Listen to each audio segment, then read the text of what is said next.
5 லட்சம் ரூபாய்க்கு மேல கடன் வாங்குறாங்களா, அவங்களுக்கு இந்த விதிகள்லாம் பொருந்தும் அப்படின்னு சொன்னா நியாயம். அவங்க ஒரு மூக்குத்தி கம்மல் வச்சிருக்காங்க, அது ஒண்ணுதான் நீ ப்ரூஃப் பண்ணு அப்படின்னு சொல்றது, இது வந்து பொதுமக்களை பாதிக்கக்கூடியதா தான் இருக்கு. அரசாங்கம் ஒரு புதிய விதிமுறைகள் கொண்டு வராங்கன்னா எதுக்காக கொண்டு வரணும்னா பிரச்சனைகளை தீர்ப்பதற்காக கொண்டு வரணும். ஆனா அந்த விதிகளே பிரச்சனைகளை அதிகமாக்குது. நீங்க வந்து ஒரு 100 ரூபாய் மதிப்புள்ள தங்கத்தை நீங்க கொண்டு போய் கொடுக்குறீங்க, அதுல 75% லோன் டு வேல்யூ ரேஷனா, 75 ரூபாய் கடன் கிடைக்குமானா கிடைக்காது.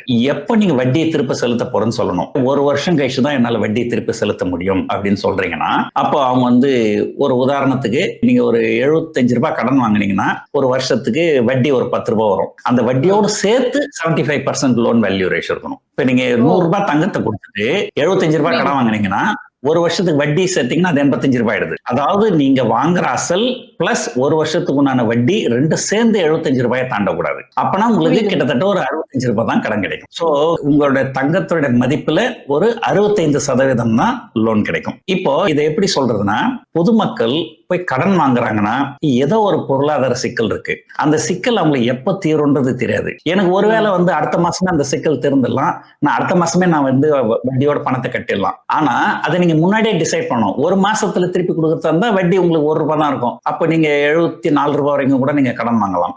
ஆனா நம்மளால ஒரு மாசத்துல கொடுக்க முடியுமா, 2 மாசத்துல கொடுக்க முடியுமா, ஒரு வருஷத்துல கொடுக்க முடியுமா அப்படின்றது நமக்கு தெரியாது.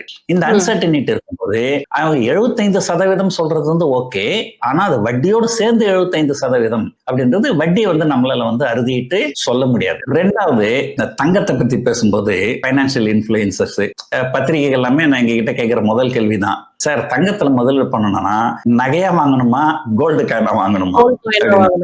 எல்லாரும் என்ன சொன்னாங்க, தங்க நகையா வாங்காதீங்கம்மா, வாங்கினீங்கன்னா உங்களுக்கு செய்கூலி சேதாரம் எல்லாம் நிறைய வீணா போயிடும், நீங்க கோல்டு காயினா வாங்குங்க, அதுதான் நல்லது அப்படின்னு எல்லாரும் அறிவுரை பண்ணி சொல்லி இப்ப எல்லாரும் கோல்டு காயின் வாங்கி வச்சிருக்கோம்.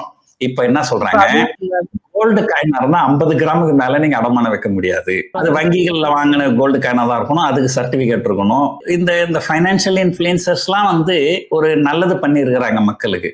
நீங்க வந்து நகைகள் வாங்காதீங்க. இன்னும் கேட்டீங்கன்னா நிறைய வந்து அரசாங்கமே என்ன ஊக்குவிச்சாங்கன்னா, ஒரு காலத்துல இந்தியா அவங்க கிட்ட இருக்கிற அந்நிய செலாவணிய பெரும் பகுதி இந்த 2 விஷயத்துக்கு தான் செலவு பண்றாங்க.